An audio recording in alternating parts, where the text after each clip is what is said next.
اور اگر ہو سکے تو سحری کے سجدوں کی بھی عادت ڈال لو. اس وقت رحمتیں اترتی ہیں، رزق بٹتا ہے، کرم نوازیوں کا نور اترتا ہے.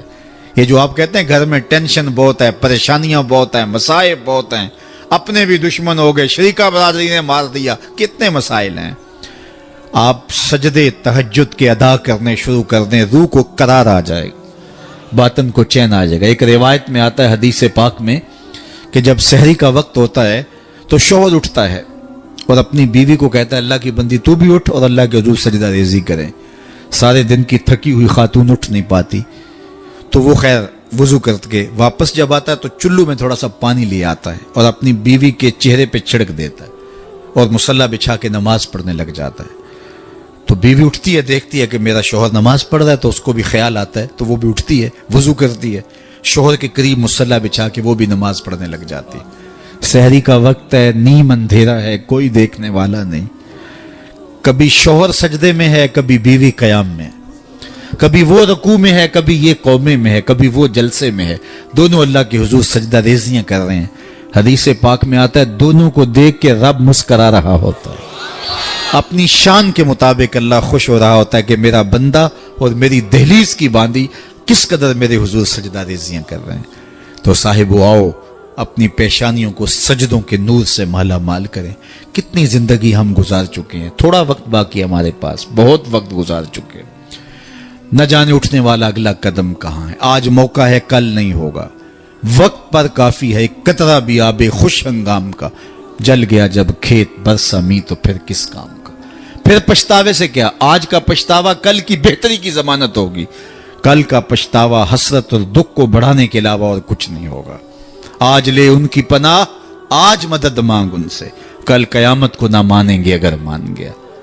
اقبال نے کہا تھا موسم اچھا پانی وافر مٹی بھی زرخیز، جس نے اپنا کھیت نہ سینچا وہ کیسا دہقان. آج موقع ہے، آج فرصت ہے. وہ ایک فقیر تھا، وہ بازار میں کھڑا رو رہا تھا تو کسی نے روک کے کہا بابا کسی نے مارا ہے؟ کہا نہیں کوئی ایسی بات نہیں ہوتی. کیوں رو رہے ہو؟ کہا بس ان کے رویے نے رلا دیا. کیا مطلب؟ کہا گزر رہا تھا، ان کو دنیا میں کھوئے ہوئے دیکھا، دل میں ترس جاگا تو میرے خیال میں آیا ان بندوں کی رب سے صلح نہ کروا دوں. تو پھر کہا میں نے اس سے بات کی تو آواز آئی لے آ میری چوکھٹ پہ، ایک آنسو سے سارے گناہ معاف کر دوں. لے آ میری چوکھٹ. میں بڑا خوش ہوا، بہت خوش ہوا، اور میں نے ان سے کہا کہ آؤ اس کی چوکھٹ پہ، وہ تو معاف کرنے پہ آمادہ ہے. تو میں تو بڑی خوشی سے ان کو یہ خبر دی. یہ الٹا میرا مذاق اڑانے لگے، جا بابا کام کر، تجھے کیا پتا دنیا داری کیا ہوتی ہے، بچے بھی تو پال لیں، تم آ کے ہمارے سر پہ کھڑے ہو گئے. یہ الٹا میرا مذاق اڑانے لگے، مجھے کوسنے دینے لگے. وہ تو مان رہے، یہی نہیں مان رہے. تو مجھے ان کے رویے پہ رونا آ گیا.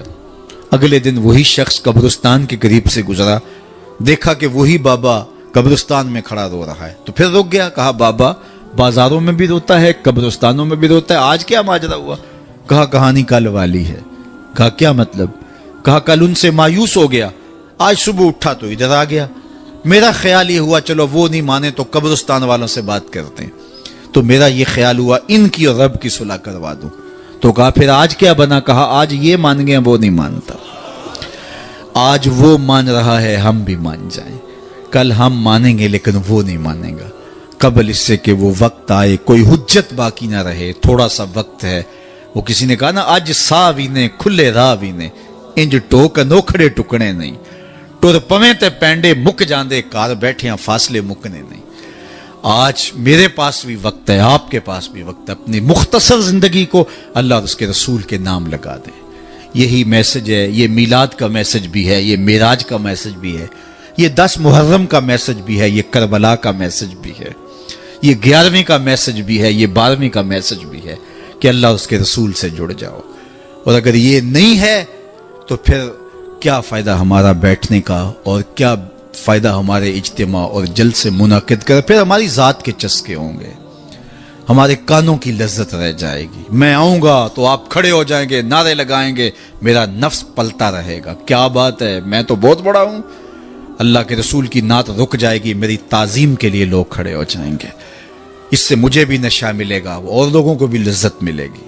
صاحب نہیں، ہم سب غلام نوکر ہیں. رضا ثاقب بہت بڑا ہوگا، رسول اللہ کی نعت سے بڑا نہیں ہے.